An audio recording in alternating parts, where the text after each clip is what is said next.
Dr. Rumala, and I'm an OBGYN in Mansfield, Texas.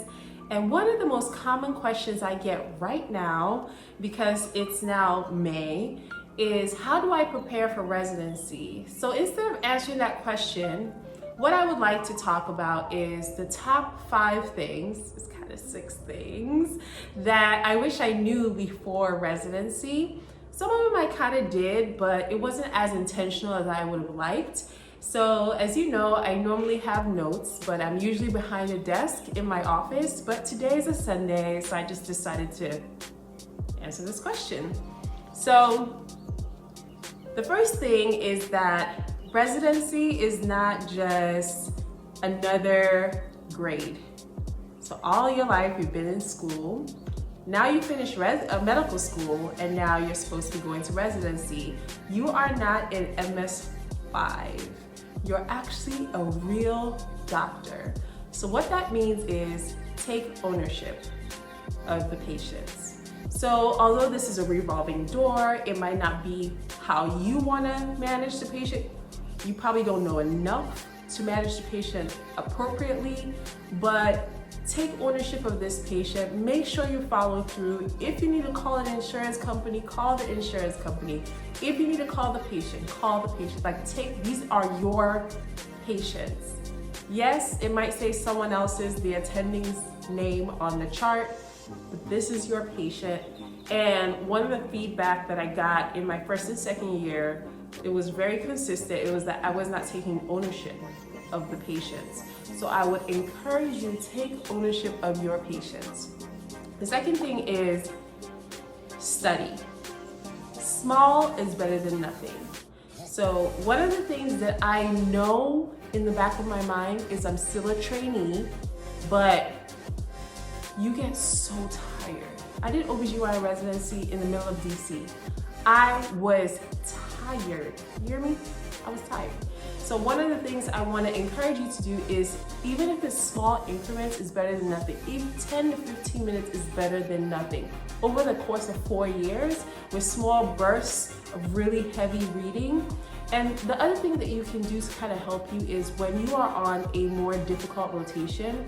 For me, it was on labor and delivery or GYN oncology.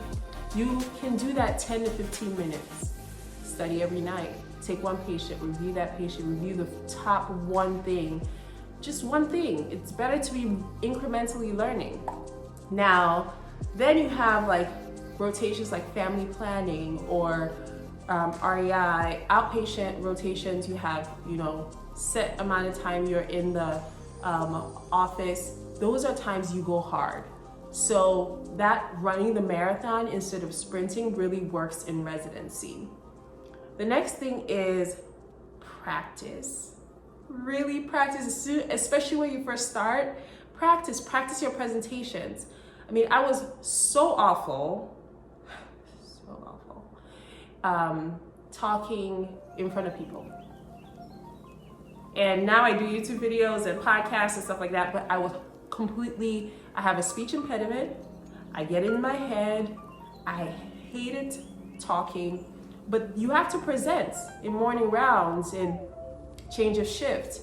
You need to present. So you need to learn how to adequately tell a story about a patient in the way that your specialty kind of discusses patients. Because the psychiatrist is not going to talk about a patient the same way that an OBGYN is. Neither will an OBGYN talk about a patient in the same way that an ENT would.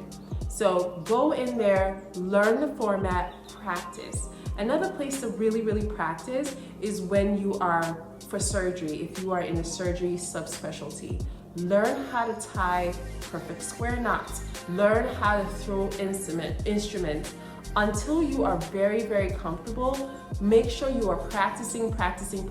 When you start laparoscopy, practice.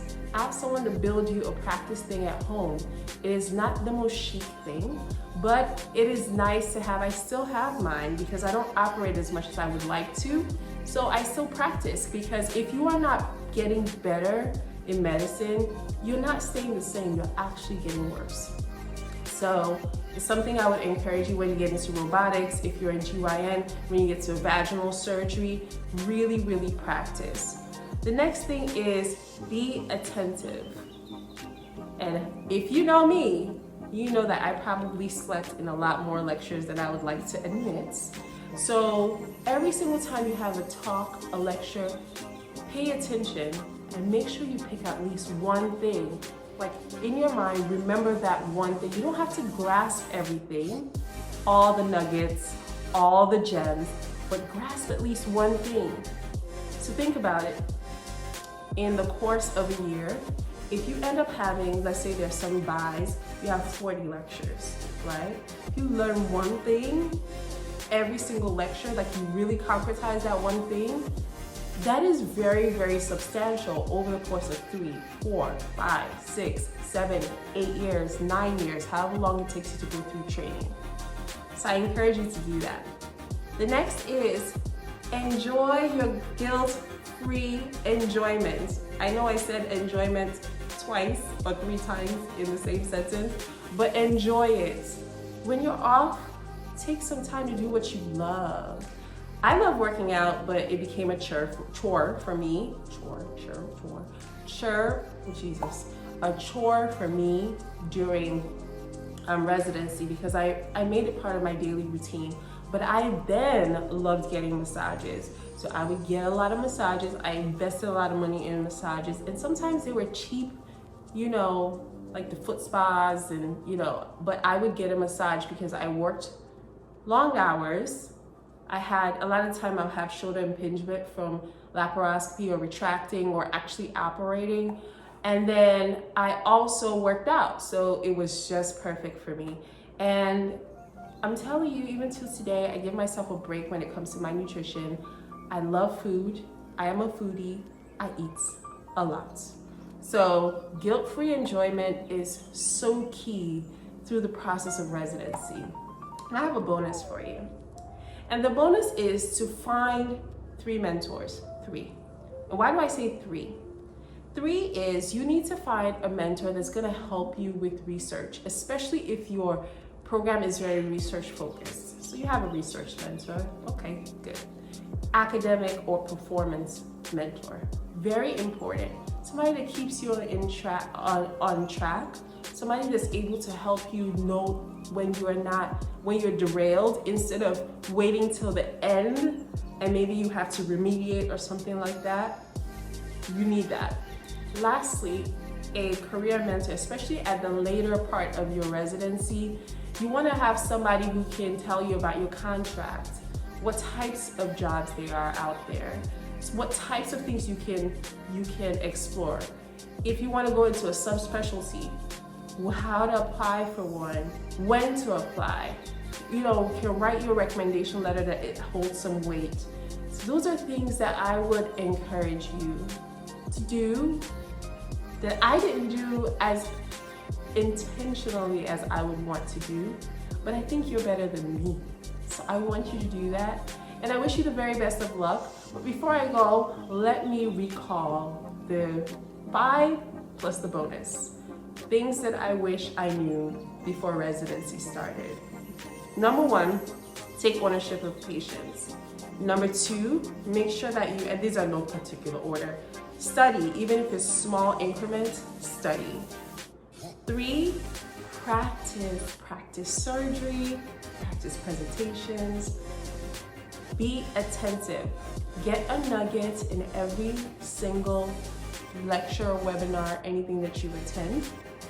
And then lastly, guilt-free enjoyment. And my bonus is make sure that you have a mentor in every aspect: research, academics, and of course your actual life.